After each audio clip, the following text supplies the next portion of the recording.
Le gouvernement a mis en place depuis avant-hier un formulaire infalsifiable, un peu comme nos billets de banque, d'arrêt maladie, composé d'un tas d'éléments techniques qui rendent sa fabrication impossible par les branquignoles qui s'étaient amusés à lancer des plateformes de délivrance de faux arrêts maladie.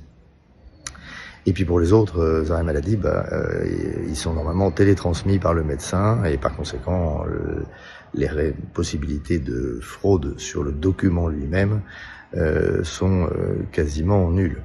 Alors il n'en reste pas moins que sur le fond de la pathologie, le risque de fraude existe toujours, le risque de donner un arrêt maladie plus long que nécessaire, voire de le donner tout court alors qu'il n'est pas nécessaire, existe toujours, malgré les cris d'orfraie d'un certain nombre de médecins qui expliquent que la pression que leur mettent les entreprises les amène parfois à ne pas donner d'arrêt maladie tellement ils ont peur d'avoir ensuite des ennuis.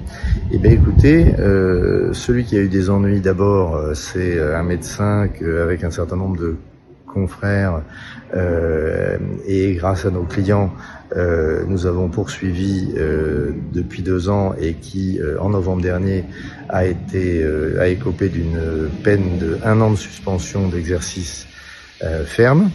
Il a fait appel. Il est donc présumé innocent, comme on a l'habitude de le dire.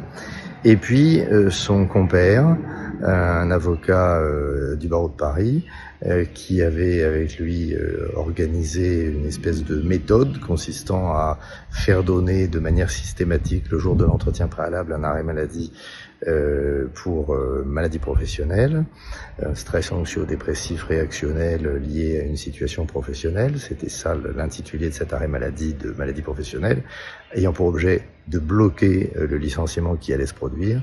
Lui aussi a été condamné et l'ordre des avocats, plus clément, lui a donné 6 mois d'interdiction d'exercice, 6 mois de suspension, avec sursis.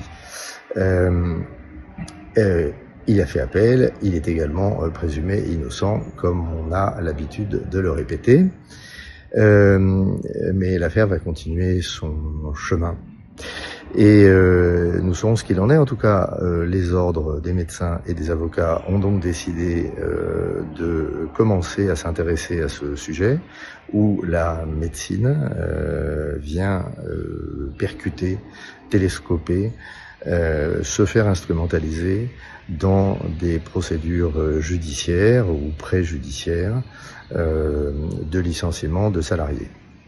Donc c'est pas parce que maintenant vous êtes sûr qu'aucun arrêt maladie ne sera falsifié que le fond de l'arrêt maladie est lui-même motivé.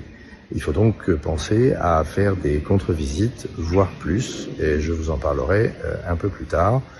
Il y a eu beaucoup d'articles cet été dans les journaux sur ces condamnations. Vous les trouverez assez facilement. À bientôt.